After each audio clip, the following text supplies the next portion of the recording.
हमारे प्रिय भाई बहनों को यीशु मसीह के नाम से हम नमस्कार और आज के बाइबल वचन के वाचन के लिए आप सबों को प्रेम से स्वागत करते हैं। आइए हम प्रार्थना करेंगे। प्यारे पिता परमेश्वर, धन्यवाद देते हैं, कितना मधुर है तेरा वचन और कितने खुशी की बात है तेरा वचन पढ़ना, सुनना और मनन करना। और आज हर एक के जीवन में ये आनंद, ये खुशी, ये भरपूर आने दे। यीशु मसीह के नाम से मांगते पिता, आमेन आमेन आमेन। आज न्यायों 16 अध्याय में पढ़ने वाले हैं। तब शिमशोन गाजा को गया और वहां एक वेश्या को देखकर उसके पास गया। जब गाजा वासियों को इसका समाचार मिला कि शिमशोन यहां आया है, तब उन्होंने उसको घेर लिया और रात भर नगर के फाटक पर उसकी गात में लगे रहे और यह कहकर रात भर चुपचाप रहे कि बोर होते ही हम उसको घात करेंगे।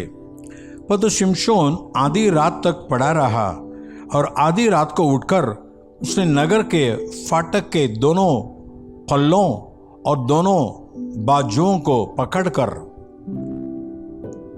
भेड़ों समेत उखाड़ लिया और अपने कंधों पर रखकर उन्हें उस पहाड़ की चोटी पर ले गया जो हेब्रोन के सामने है। इसके बाद वह सोरेक नामक घाटी में रहने वाली दलीला नामक एक स्त्री से प्रीति करने लगा। तब पलिशियों के सरदारों ने उस स्त्री के पास जाकर कहा, तू उसको फुसलाकर पूछ कि उसके महाबल का भेद क्या है और कौन सा उपाय करके हम उस पर ऐसे प्रबल हो कि उसे बांध कर दबा रखे। तब हम तुझे 1100 टुकड़े चांदी देंगे। तब दलीला ने शिमशोन से कहा, मुझे बता कि तेरा बड़े बल का भेद क्या है और किस रीति से कोई तुझे बांध कर दबा रख सकता है। शिमशोन ने उससे कहा, यदि मैं 7 ऐसी नई तांतों से बांधे जाऊं जो सुखाई न गई हो तो मेरा बल घट जाएगा और मैं साधारण मनुष्य के समान हो जाऊंगा। तब फिलिस्तियों के सरदार दलीला के पास ऐसे नई 7 तांतें ले गए जो सुखाई न गई थी और उनसे उसने शिमशोन को बांधा। उसके पास कुछ मनुष्य कोठरी में गांठ लगाए बैठे थे। तब उसने उससे कहा, हे शिमशोन, परिस्थिति तेरे गांठ में है। तब उसने तांतों को ऐसा तोड़ा जैसा सन का सूत आग से छूते ही टूट जाता है और उसका बल का भेद न खुला।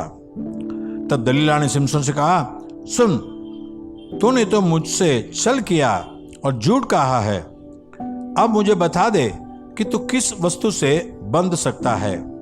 उसने उससे कहा, यदि मैं ऐसी नई रस्सियों से जो किसी काम में न लाई हो कसकर बांधा जाऊं तो मेरा बल घट जाएगा और मैं साधारण मनुष्य के समान हो जाऊंगा।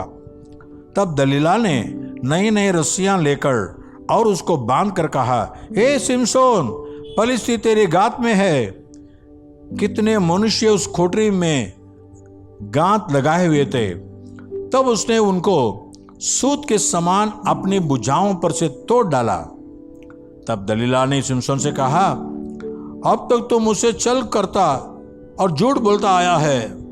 अब मुझे बता दे कि तू काहे से बंध सकता है। उसने कहा, यदि तो मेरे सिर की 7 लटें ताने में बुने तो बंध सकूंगा। अतः उसने उसे गुंटी से जकड़ा। तब उसे कहा, हे शिमशोन, परिस्थिति तेरे गांठ में है। तब वह नींद से चौंक उठा और गुंटी को धरण में से उखाड़ कर उसे ताने समेत ले गया। तब दलीला ने उससे कहा, तेरा मन तो मुझ में नहीं लगा, फिर तू क्यों कहता है कि मैं तुझसे प्रीति रखता हूं। तूने 3 बार मुझसे छल किया और मुझे नहीं बताया कि तेरे बड़े बल का भेद क्या है। इस प्रकार जब उसने हर दिन बातें करते करते उसको तंग किया और यहाँ तक हट किया कि उसकी नाक में दम आ गया, तब उसने अपने मन का सारा भेद खोलकर उससे कहा, मेरे सिर पर छुरा कभी नहीं फिरा, क्योंकि मैं मां के पेट ही से परमेश्वर का नाज़ीर हूं। यदि मैं मूंडा जाऊं तो मेरा बल इतना घट जाएगा कि मैं साधारण मनुष्य के समान हो जाऊंगा। यह देखकर कि उसने अपने मन का सारा भेद मुझसे कह दिया है, दलीला ने फलिस्तियों के सरदारों के पास कहला भेजा, अब की बार फिर आओ, क्योंकि उसने अपने मन का सब भेद मुझे बता दिया है। तब फलिस्तियों के सरदार हाथ में रुपया लिए हुए उसके पास आए। तब उसने उसको अपने घुटनों पर सुला रखा और एक मनुष्य बुलवाकर उसके सिर की 7 लटें मुंडवा डाली और उसको दबाने लगी और वह निर्बल हो गया। तब उसने कहा, ए शिमशोन, फलिस्ती तेरे गात में है। तब वो चौंक कर सोचने लगा, मैं पहले के समान बाहर जाकर झटकूंगा। वह तो न जानता था कि यहोवा उसके पास से चला गया है। तब फलिस्तियों ने उसको पकड़कर उसकी आंखें फोड़ डाली और उसे गाजा को ले जाके पीतल की बेड़ियों से जकड़ दिया और वह बंदी गृह में चक्की पीसने लगा। उसके सिर के बाल मुड़ जाने के बाद फिर बढ़ने लगे। तब फलिस्तियों के सरदार अपने दाहो नामक देवता के लिए बड़ा बलिदान चढ़ाने और आनंद करने को यह कहकर इकट्ठे हुए, हमारे देवता ने हमारे शत्रु शिमशोन को हमारे हाथ में कर दिया है। और जब लोगों ने उसे देखा तब यह कहकर अपने देवता की बड़ाई की, हमारे देवता ने हमारे शत्रु और हमारे देश का नाश करने वाले को, जिसने हम में से बहुतों को मार भी डाला, हमारे हाथ में कर दिया है। जब उनका मन मगन हो गया तब उन्होंने कहा, शिमशोन को बुलवा लाओ कि वह हमारे लिए तमाशा करे। इसलिए शिमशोन बंदीगृह में से बुलवाया गया और उनके लिए तमाशा करने लगा और खंभों के बीच खड़ा कर दिया गया। तब शिमशोन ने उस लड़के से जो उसका हाथ पकड़ेता कहा, मुझे उन खंभों को जिनसे घर संभाला हुआ है छूने दे कि मैं उस पर टेक लगाऊं। वह घर स्त्री पुरुषों से भरा हुआ था और फलिस्तियों के सब सरदार भी वहां थे और छत पर कोई 3000 स्त्री पुरुष थे जो शिमशोन को तमाशा करते हुए देख रहे थे। तब शिमशोन ने यह कहकर यहोवा की दुहाई दी, हे प्रभु यहोवा, मेरी सुधि ले, हे परमेश्वर, अब की बार मुझे बल दे कि मैं फिलिस्तियों से अपनी दोनों आंखों का एक ही पलटा लूं। तब शिमशोन ने उन दोनों बीच वाले खंभों को जिनसे घर संभाला हुआ था पकड़कर एक पर 2 दाहिने हाथ से और दूसरे पर बाएं हाथ से बल लगा दिया। और शिमशोन ने कहा, फलिस्तियों के संग मेरा प्राण भी जाए। और वह अपना सारा बल लगाकर झुका। तब वह घर सब सरदारों और उसमें के सारे लोगों पर गिरा पड़ा।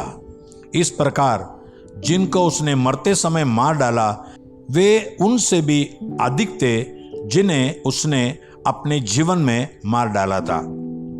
तब उसके भाई और उसके पिता के सारे घराने के लोग आए और उसे उठाकर ले गए और सोरा और इस्राएल के मध्य उसके पिता मानो की कब्र में मिट्टी दी।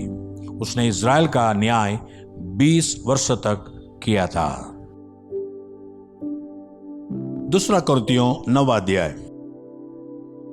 अब उस सेवा के विषय में जो पवित्र लोगों के लिए की जाती है मुझे तुमको लिखना आवश्यक नहीं, क्योंकि मैं तुम्हारे मन की तैयारी को जानता हूं, जिसके कारण मैं तुम्हारे विषय में मकिदुनिया वासियों के सामने घमंड दिखाता हूं कि अखाया के लोग 1 वर्ष से तैयार हुए हैं और तुम्हारे उत्साह ने और बहुतों को भी उभारा है।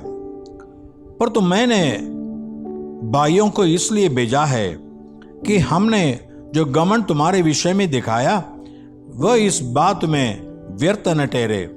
पर तो जैसा मैंने कहा वैसे ही तुम तैयार रहो। ऐसा न हो कि यदि कोई मकदूनिया वासी मेरे साथ आए और तुम्हें तैयार न पाए, तो हो सकता है कि इस भरोसा के कारण हम यह नहीं कहते कि तुम लज्जित हो। इसलिए मैंने भाइयों से यह विनती करना आवश्यक समझा कि वे पहले से तुम्हारे पास आएं और तुम्हारी उदारता का फल, जिसके विषय में पहले से वचन दिया गया था, तैयार कर रखे, कि यह दबाव से नहीं परंतु उदारता के फल के समान तैयार हो। परंतु बात यह है, जो थोड़ा बोता है वह थोड़ा काटेगा भी, और जो बहुत बोता है वह बहुत काटेगा। हर एक जन जैसा मन में ठाने वैसा ही दान करे, न कुड़कुड़ के और न दबाव से, क्योंकि परमेश्वर हर्ष से देने वाले से प्रेम रखता है। परमेश्वर सब प्रकार का अनुग्रह तुम्हें बहुतायत से दे सकता है, जिससे हर बात में और हर समय सब कुछ जो तुम्हें आवश्यक हो तुम्हारे पास रहे, और हर एक भले काम के लिए तुम्हारे पास बहुत कुछ हो। जैसा लिखा है, उसने बिखेरा, उसने कंगालों को दान दिया, उसका धर्म सदा बना रहेगा। अतः जो बोने वालों को बीज और भोजन के लिए रोटी देता है, वह तुम्हें बीज देगा और उसे फलवंत करेगा और तुम्हारे धर्म के फलों को बढ़ाएगा। तुम हर बात में सब प्रकार की उदारता के लिए, जो हमारे द्वारा परमेश्वर का धन्यवाद करवाती है, धनवान किए जाओ, क्योंकि इस सेवा के पूरा करने से न केवल पवित्र लोगों की आवश्यकताएं पूरी होती है, परंतु लोगों की ओर से परमेश्वर का भी बहुत धन्यवाद होता है, क्योंकि सेवा का प्रमाण स्वीकार कर वे परमेश्वर की महिमा प्रकट करते हैं कि तुम मसीह के सुसमाचार को मानकर उसके अधीन रहते हो और उनकी और सबकी सहायता करने में उदारता प्रकट करते रहते हो। और वे तुम्हारे लिए प्रार्थना करते हैं, और इसलिए कि तुम पर परमेश्वर का बड़ा ही अनुग्रह है, तुम्हारी लालसा करते रहते हैं। परमेश्वर का उसके उस दान के लिए जो वर्णन से बाहर है, धन्यवाद हो। आज संगीत के तौर से भजन संगीता 53 पढ़ने वाले हैं। मूड ने अपने मन में कहा, कोई परमेश्वर है ही नहीं। वे बिगड़ गए, उन्होंने कुटिलता के घिनौने काम किए हैं, कोई सुकर्मी नहीं। परमेश्वर ने स्वर्ग पर से मनुष्य के ऊपर दृष्टि की, ताकि देखे कि कोई बुद्धि से चलने वाला या परमेश्वर को पूछने वाला है कि नहीं। वे सब के सब हट गए, सब एक साथ बिगड़ गए, कोई सुकर्मी नहीं, एक भी नहीं। क्या उन सब अधिकारियों को कुछ भी ज्ञान नहीं, जो मेरे लोगों को ऐसे खाते हैं जैसे रोटी और परमेश्वर का नाम नहीं लेते? वहां उन पर भय छा गया जहां भय का कोई कारण न था, क्योंकि यहोवा ने उनकी हड्डियों को जो तेरे विरुद्ध छावनी डाले पड़े थे तितर पितर कर दिया। तूने तो उन्हें लज्जित कर दिया, इसलिए कि परमेश्वर ने उनको निकम्मा ठहराया है। भला होता कि इज़राइल का पूरा उद्धार सियोन से निकलता, जब परमेश्वर अपनी प्रजा को बंधुआई से लौटा ले आएगा। तब याकूब मगन और इज़राइल आनंदित होगा। 6 वचन में देखते हैं, भला होता कि इज़राइल का पूरा उद्धार सियोन से निकलता, जब परमेश्वर अपनी प्रजा को बंधुआई से लौटा ले आएगा, तब याकूब मगन और इज़राइल आनंदित होगा। परमेश्वर आपके जीवन में ऐसे करे। हाँ परमेश्वर, सियोन नामक तेरे पवित्र स्थान से आज वचन सुनने वाले के हर एक के जीवन में उद्धार प्रकट होने दे, छुटकारा प्रकट होने दे, एक आजादी प्रकट होने दे, और जो भी कौन से भी प्रकार की बंधुआई में हैं उन्हें छुड़ा दे। प्रभु राजा, इज़राइलों को बंधुआई से छुड़ाया था, वैसे इनको बंधुआई से छुड़ा दे और तेरे नाम के लिए गवाही बना दे। यीशु मसीह के नाम से मांगते हैं अच्छे से पिता, आमीन और आमीन। God bless you. परमेश्वर आपके आशीष करे। आमीन आमीन।